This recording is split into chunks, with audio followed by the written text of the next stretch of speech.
Hi everyone, welcome to another video. Super excited to be back at Anglia Car Auction for my first classic car auction of 2026. As usual, as you can see, a huge range of classics, I think about 250 again in this auction, and I'm going to get cracking going through as many of them as I can. A Jaguar Mark II here, 3.8. This is a 1961, so three engine choices here, 2.4, 3.4 and 3.8. This being the 3.8 was the top spec. Beautiful looking at the front, in excellent condition. Old English white is the colour, over a red leather interior. You can see that passenger side door card is come away. A really nice looking car, this condition is excellent. But it has got fairly limited history with it. Had a reconditioned its auto box torque converter in 2002. But I think for me the main issue is that this has only done about 600 miles in 15 years.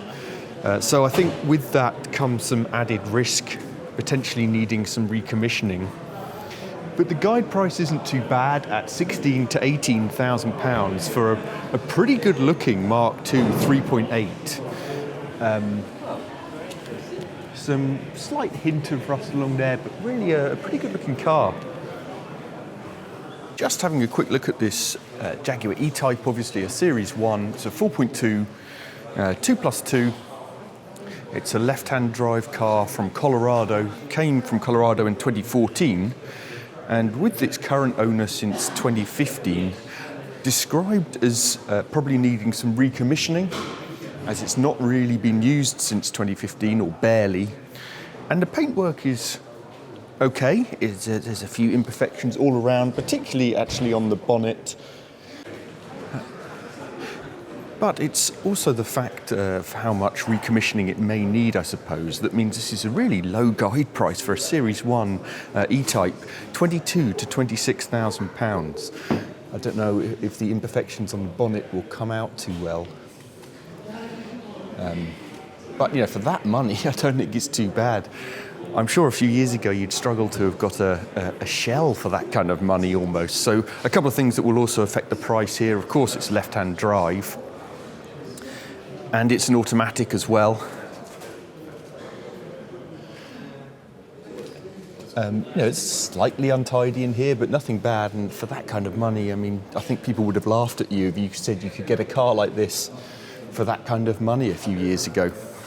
Bentley Turbo R here. Now, these are getting really cheap, or have been for a while.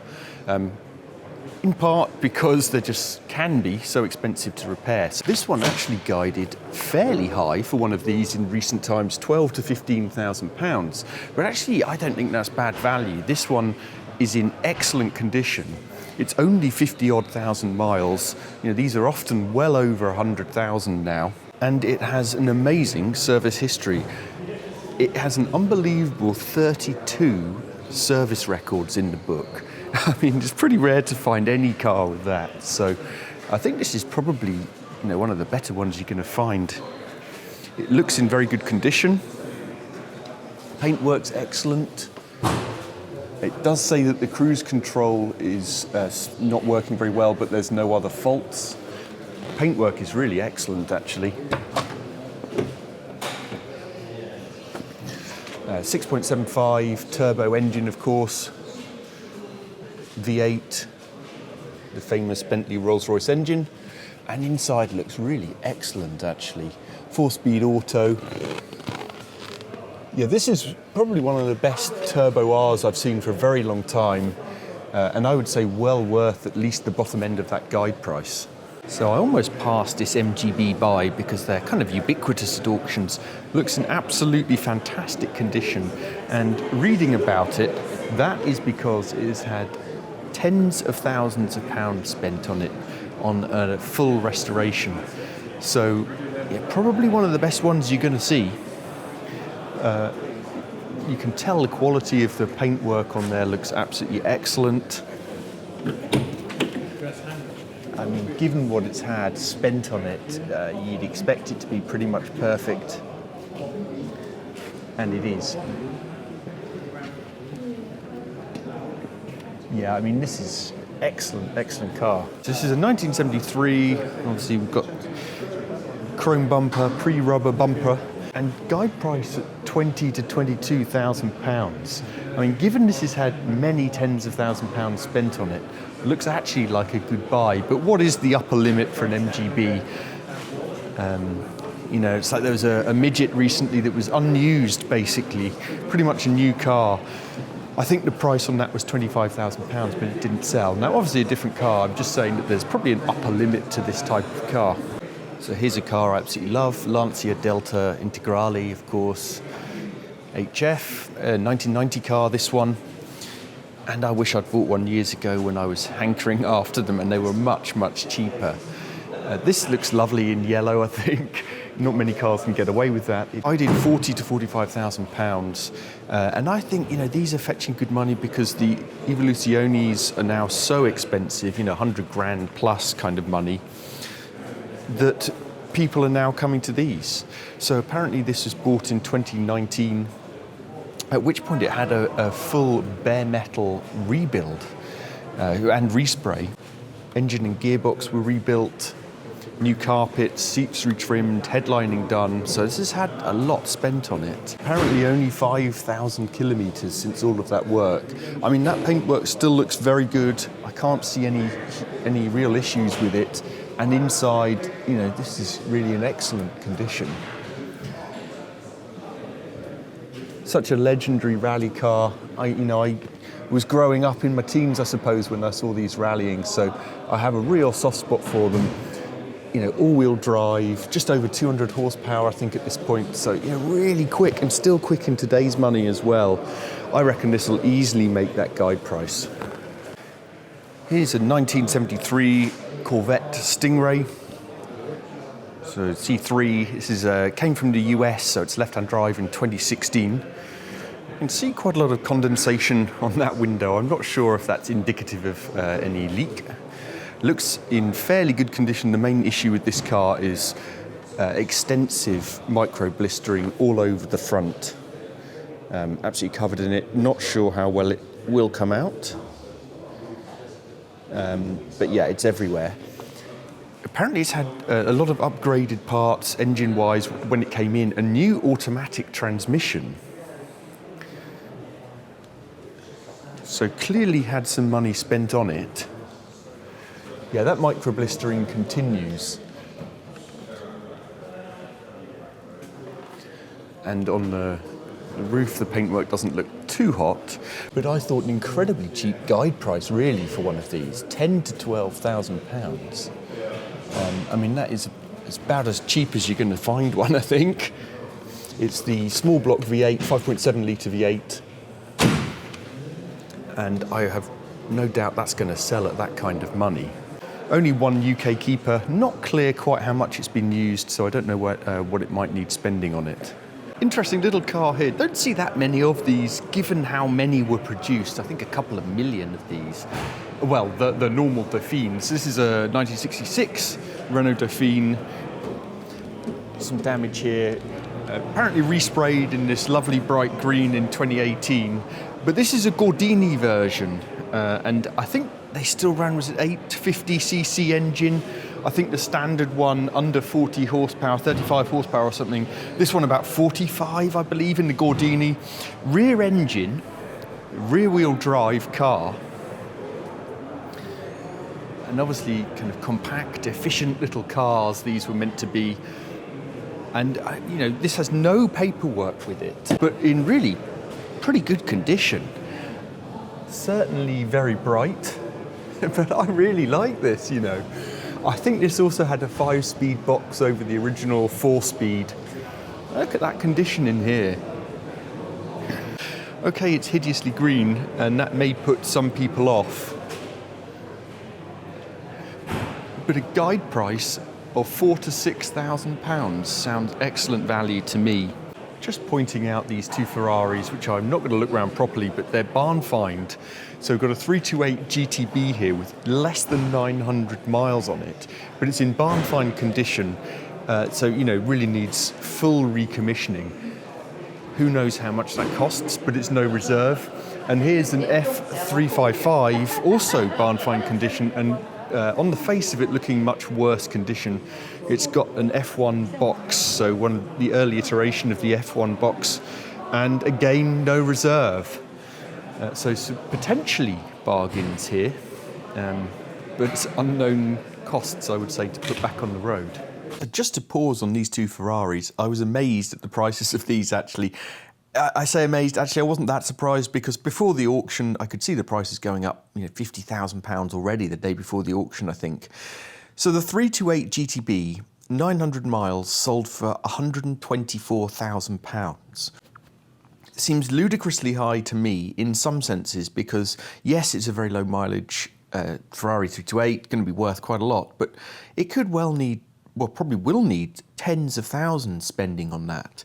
And I say this in the context of a 328 GTS, which was at Bonham's sale, I think in December. Similar number of miles. In fact, I think that was something like 49 miles or something ridiculous. But that one had actually been serviced and maintained, and this one has just been left in a barn. So now that one at Bonham's was guided £150,000 to £200,000, but it failed to sell. So what's this one going to be worth when you've spent probably many tens of thousands of pounds on it? I'd argue probably nowhere near £150,000 still, perhaps. Who knows? I guess it really depends on the day, but a staggering amount of money for a barn find car, really. And the F355 sold for even more, £151,000. I didn't look round it, I have to admit. This one was 2,000 miles. It did look in much worse condition on the face of it, but certainly going to need tens of thousands of pounds spending on it again. So quite amazing what people would buy these barn find condition cars for. Perhaps they know something I don't, and are sure that they'll make their money back on these in the long term, but I'm not so sure personally.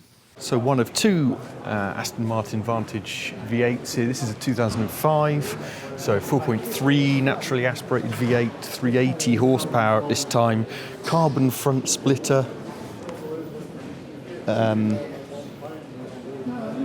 and Meteor Grey, I think this is. Lovely looking car, 17 service stamps on this at 45,000 miles. Came through the auction, I think last January. There's this oxblood leather, I think the colour called. Pretty good condition in here as well, some wear to the bolster, but really pretty good. 6-speed manual, and I like this car. But yeah, very good condition, very well cared for, carbon mirrors as well here. Guided at £20,000 to £24,000. I reckon that's excellent value, in fact. This is peeling off, but other than that, there's really nothing wrong with this car. It does need a service, despite having had 17. It hasn't had one for a couple of years. Yeah, if it goes cheap enough, I'll bid on this. Here is one of the lowest mileage XKR 4.2 V8 supercharged XKRs I've ever seen, actually. 2006, this one. And it's only done about 17,500 miles. Last registered keeper for 19 years. It looks in excellent condition. Yeah, really nice looking car, this. And it's no reserve. I hadn't actually spotted this one before I came today, being no reserve, so definitely tempting. Yeah, paint looks pretty good. Wheels look excellent. Yeah, that's a good-looking car for no reserve. Inside is also excellent. I mean, it is super low mileage, so you'd kind of expect that. Interesting to see what this goes for. I expect more than I'm prepared to pay. A famous Mark I Cortina Lotus here. And I think I might recognise this one. Maybe it's been in another auction. Help me out if you know. 1966 car, apparently fully restored in 2008. Looks in pretty good condition, but comes with absolutely no paperwork, which is a little odd. There's some mark here, and definitely some slight bubbling in a couple of places. but it's quite a high guide price, £35,000 to £40,000. I've seen these really struggle, and I suspect, even though this looks in fairly good condition, the lack of paperwork may not help this car, to be honest. 1.6 engine, of course, which was apparently fully rebuilt in 2008 by Burton Engineering. But again, I'm not sure if there's a receipt for that. It says no paperwork. Personally, I think that may affect the value. 40,000 gets you a pretty good one of these nowadays, I think. Some very minor issues here. Inside looks pretty good though. It's a nice looking car. I just think I have seen them struggle quite a bit in recent auctions last year, for example. So interesting to see this one. Very orange Datsun 240Z here. Lovely cars, 2.4 litre straight six, of course. This is on triple Weber carbs, and this is an American car that came over to the UK about 10 years or so ago. It's a California car, came to the UK in 2018, so it's left-hand drive, and I think it's only had one registered keeper in the UK. The paintwork on this is really not too good in places. But the main thing about this car is the amount it had spent on it, preparing it for a historic rally. £16,000 worth of receipts. You know, the paintwork all over isn't too hot. I think it's actually, there's some kind of definite mismatches here where there's been some work and some damage here, but it had, it's got gas coilover suspension. I think it's got a roll cage. Yes, here we go. You can see roll cage and seats, obviously aftermarket. Looks like obviously a different steering wheel. So, you know, kind of rally spec car, rebuilt top and bottom, rebuild of the engine as well at the same time. So clearly a lot spent on this car.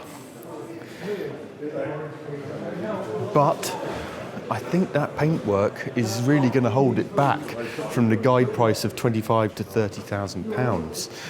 You know, these have been struggling to sell for that kind of money. Now, I love the fact that it's non-original and kind of rally spec, let's call it, but that doesn't appeal to everyone. Looks like an aftermarket exhaust as well. And so you're already limiting the appeal, certainly how many people might bid in it, for example. And then this paintwork all over is just not good. So I think 25 to 30 is a stretch for this, to be honest. An interesting car here, a Mark I Capri, obviously. This is a 1969, and this is interesting because, as you can see, it's V8. It's got a 5-litre Mustang V8 in here. Had a huge amount spent on it. It was originally a 1600. Sorry. Huge amount spent on it, as I say, modified all over. Automatic gearbox in there. A kind of Piranha that they had in South Africa, replica.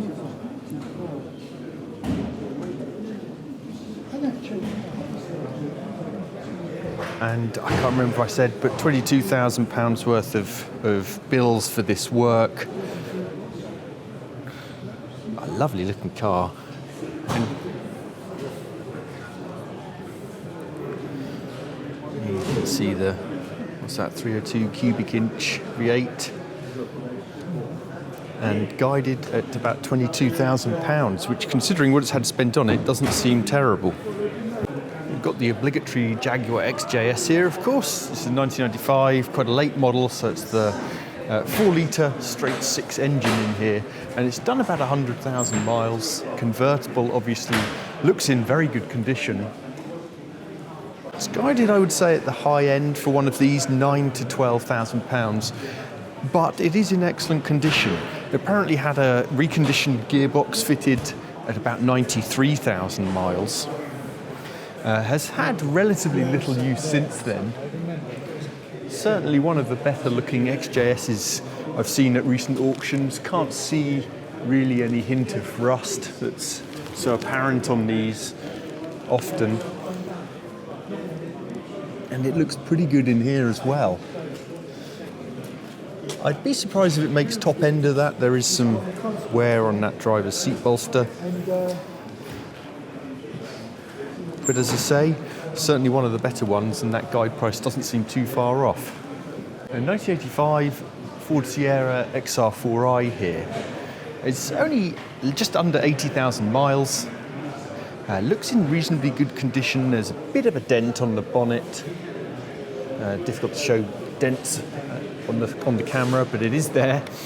2.8 litre V6, of course, Cologne V6 in these. And guided at 8,000 to 10,000 pounds. Externally, it looks fairly good condition. Pepperpot alloys. Had a gearbox rebuild, I believe, last year. So it's had the money spent on it. Generally looks pretty good. I love the design of these. I still think they look really good. And the condition inside looks pretty good as well. You know, it's certainly not a perfect car. Significant wear on that driver's bolster. It smells a little bit musty, if I'm honest. And I've just spotted that the headlining is sagging significantly here. So there's an issue. And there are apparently sporadic dashboard lights and a squeal from allegedly the kind of clutch release bearing, I think, is what it said in the paperwork. So, you know, whilst it's a nice looking car, it does have issues.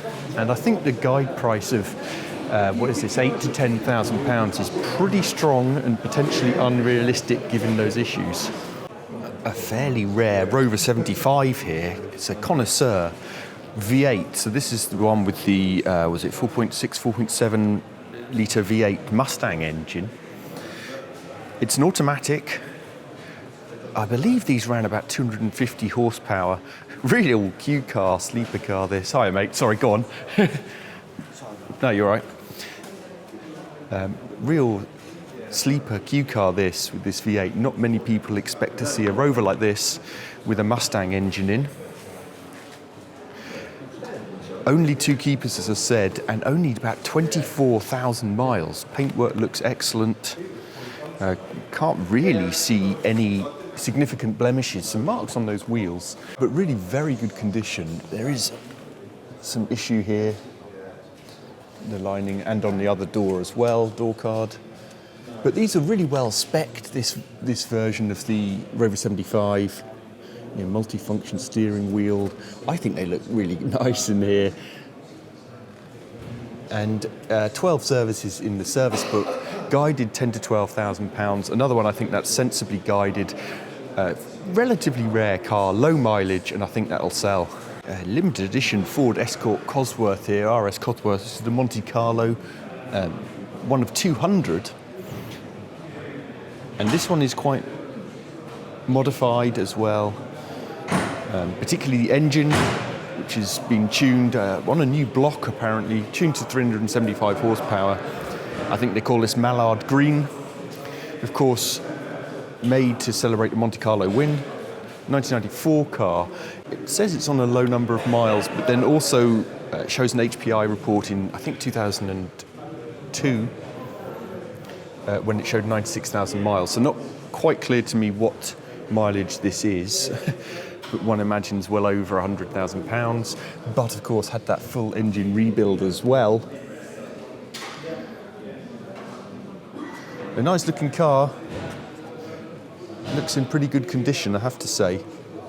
A bit of wear on this bolster, I'm just trying to show you, but really pretty good. If that is well over 100,000 miles, it seems to have worn very well. Paintwork looks excellent. In fact, it's non-standard, may put some people off. This is guided 58,000 to 64,000 pounds. I suspect it'll get somewhere near there. They seem to sell no matter what for that kind of money. So an interesting little car here, Austin A40 Farina, 1961. So this Farina was the redesign of the A40 by Pininfarina. Lovely little car. This one's had a load of work done to it. Would originally have been a 950cc. This has got a 1200cc with a larger carburettor. So I think they were only around 40 horsepower originally. I don't quite know what this is running. It's got the back axle from O'Reilly, apparently. A total rebuild. Now, why this one is also interesting is because I saw this and it got quite a lot of interest at the Hampson auction last summer at Alton Park. Fabulous condition inside, by the way. And it sold for, I think, $7,300. This is now no reserve. I love this little car. Maybe it's the colours as well, and the design, Pininfarina design. No reserve. Very interested to see what this makes, given it sold for a good amount of money, over £7,000 in Hampson. A really rare car here, 2003 MG SV X-Power. Believed to only have been 60 to 80 of these made, so super rare. I love it because it's so quirky, so rare, and a really unique design. Huge gills down the side, a huge front splitter, vents in the bonnet. Of course, this runs the 4.6 litre V8 Mustang engine, similar to the Rover 75 that we just saw, in fact. This one's done about 43,000 miles. They did do an SVR as well, which I believe had a 5 litre V8 and nearer to 400 horsepower. This one was 320-ish, I believe, 325 maybe, as standard. It has been modified by the previous owner though, and is now running, I think, about 380 horsepower. Lovely looking car, in excellent condition. These wheels as well really set it off, actually. And the interior, I can see that a bit of issue with the leather creasing on there, but a really nice looking car. I actually think this is slightly strong money. There was an SVR, so the higher spec and rarer version that sold for about what this is guided at. That Alcantara trim looks really lovely. Lovely looking car, and I'd love it, but I think it's a bit steep at £38,000 to £46,000. I may be wrong, we'll see. It's a 1972 Fiat 500L. It's a right-hand drive. It's very orange. Never hugely appealed to me, I have to admit, but they do have quite a large cult following, I would say. And this one looks in really good condition. It's only got 45,000 miles or so on it. Came through Anglia Car Auction here a couple of years ago, in fact, and is now guided at £8,000 to £10,000. Yeah, it's a really nice looking example. And as I say, they do have quite a cult following, so I would expect this to make that kind of money. I like the look of this CELICA. This is an A60 generation, a 1986 car. So I think quite a late A60. 2.8 litre injection. This one's an auto. And slightly ambiguous on the mileage. It looks as though it may be 212,000. See what it says in here.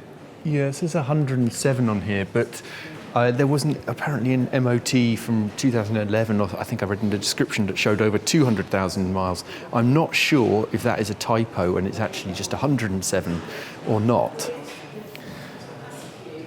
A pretty good looking car though, actually, and inside in particular, oh, there is some wear and a bit of a rip on the driver's bolster there, but a lovely looking car. Some minor imperfections down this pillar on the paintwork, and guided £9,000 to £11,000. Here's a 1979 Fiat X19. And I thought it looked really cheap, missing a badge there on the front, by the way. I thought it looked really cheap at £4,000 to £6,000, and then I read why.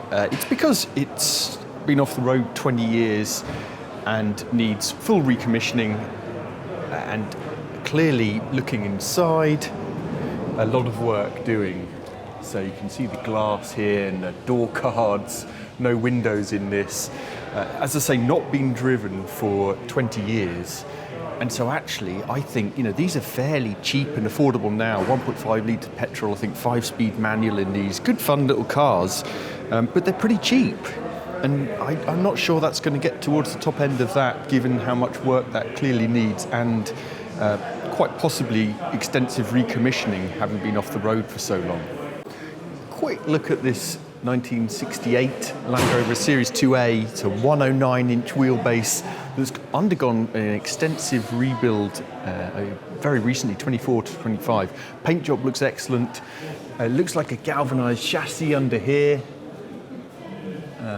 Looks like all new footwells I can see under there as well. So it's obviously had a lot spent on it, and I thought £23,000 to £28,000 guide price is exceptionally high, I would say, for these nowadays. They do sell for that in excellent condition. And this is in excellent condition. Slightly outsized tyres, of course, but you know, that's a new exhaust. Whether or not that's a new diff or not, but it all looks extremely shiny and new under there. So, whilst I said it was expensive, actually, maybe it's not so bad.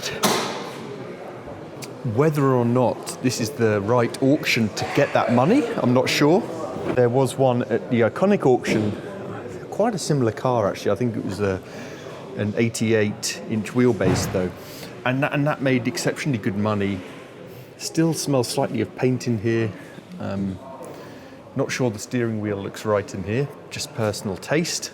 A really excellent looking Series 2A, one of the best I've seen for a while. It's not perfect, but I mean underneath that has been totally redone. And so maybe that guide price of £23,000 to £28,000 is actually not that bad. I guess, I don't know how many people want one, a 109 pickup truck cab. I don't know. It just depends on the day with these, I think. Another car I keep getting tempted to buy, but another one for the brave, really, I think. This is a 1999 Maserati Coupe. It's a 3200 GT. So this was the 3.2 litre twin-turbo V8 before moving to the 4.3 naturally aspirated V8 that they shared with the Ferrari platform in the 4200. From the outside, it looks okay. There are some scratches to the paintwork, clouding headlights, a minor issue, a crack around the bonnet vents, and some scrapes on both the front and rear wheel arch. I think were these about 360 horsepower, something like that. This is the 6-speed manual. In my opinion, much more desirable than the extremely expensive to repair Cambio Corsa Auto gearbox. Boomerang headlights, a really desirable feature on these, but they come with some major issues, very expensive issues. There's obviously the issues with the sticky buttons in this era, Maserati, Ferrari, and you can see you know, around here, this is really shiny and sticky. Quite a lot of wear on the steering wheel, but those sticky issues are very hard to fix. Likewise on this vent, you can see how sticky that is. If I touch that black plastic will just come off on your fingers. There is an extremely strong smell of fuel in here. A major issue there, I would suggest. That is very strong fuel smell. The other issue, these can get leaks, and is it from the cooling system that leaks into the footwell? There's some kind of issue in this footwell. You can see that carpet's all worn away, rotted away. Yeah, so that's another issue with this car. And perhaps the final one is a cosmetic one. Quite a lot of wear to that bolster. So it's about 85,000 miles. I can't remember if I said. It's got a reasonable service history, but it doesn't sound particularly good. I think 6 service stamps with some other invoices, etc. Guided at £6,000 to £8,000. I mean, I wouldn't pay 6 for it even, just because of those issues it's got and how expensive they are to fix. And so I wouldn't actually be surprised to see that sell for, you know, around the 6,000 mark. Another no reserve Mercedes SL. This is an R107 era car, of course. It's a 280 SL, so 2.8 litre straight 6. Signal red again. 19 service stamps, up to 109,000 miles. It's now on 230,000 miles. It's had extensive structural renovations in 2018 onwards, I think. Paintwork is faded in parts on that red paintwork and kind of slightly mismatching panels due to the fading, I think. No reserve car though. You know, it's well used, 230,000 miles, a little bit of rust, but generally not too bad condition on the outside, I would say. A little bit scruffier on the inside. Some tears in the seats. But yeah, interesting to see what that goes for. You know, £2,000–3,000 maybe. So here's one for the brave, I think. It's a 2007 Audi RS4 B7 generation, 4.2 litre naturally aspirated V8, and of course only in a manual gearbox. A car I'd love to own, but one that just comes with a lot of costs and a lot of risks when they get to this kind of age and mileage. This is 123,000 miles-ish. Outside it doesn't look too bad. Generally pretty good paintwork. There's some scuffs and marks. Certainly not perfect. But the main issues with these are very expensive brake discs, for example. This has had them replaced relatively recently, and I think they're probably good for a while on these. Front discs are hideously expensive, as with many cars, of course. And these do need carbon cleaning, the engines, when they get to this kind of mileage. It does have a pretty good service history, I think 14 stamps, plus about £7,000 worth of invoices, with lots of big jobs done, including the brakes, like I said, and new sump, etc. Other big jobs on these, the DRC suspension, dynamic ride control, the dampers. Dampers are notoriously leaky and expensive to replace. I think this does have the desirable wingback seats. They're not in fantastic condition, and certainly on this driver's one, you can't quite see, but it's actually gone through on that side bolster there, worn through. I think there are some issues with leaking somewhere. If you look at the steering wheel, there's a lot of mould on here, and around the trim here above the driver's door, and the headlining is also sagging, so you know, it's got a few issues. I'm not sure what that damp issue is, but clearly this has been quite damp to get that much mould growing, I think. And those headlinings are a bit of a pain to change and fix as well. So a guide price of £10,000 to £12,000. It's quite cheap for a B7 RS4, but I think it's a brave buyer to buy it even at that price. I'd probably buy it if it was about 8 or 9. I like the look of this Mark I Granada. It's a 1975 car, in gold obviously. Came to the UK in 2017. Thought to be South African, so clearly very little known about it. 3 litre auto, has got some issues with the paintwork. And I think some rust issues, probably, I imagine, all round this, if you're seeing it there. Yeah, at the bottom of the door here. And along that sill, I think that metal trim covering some more rust down here for sure. Interior looks lovely as well. I love this era car. It's got a modern head unit there. Showing something like 1,500 miles, one presumes that's 115, but I don't really know. It seems to have extremely limited history. The vinyl top looks fairly decent, but there is some issue along the back here. A couple of these passed through the last auction. They did sell, they were worse condition than this. I suspect this has got some significant rust issues though, you know, if you started looking a bit deeper on this. And at the front along that wing and bottom of the door as well.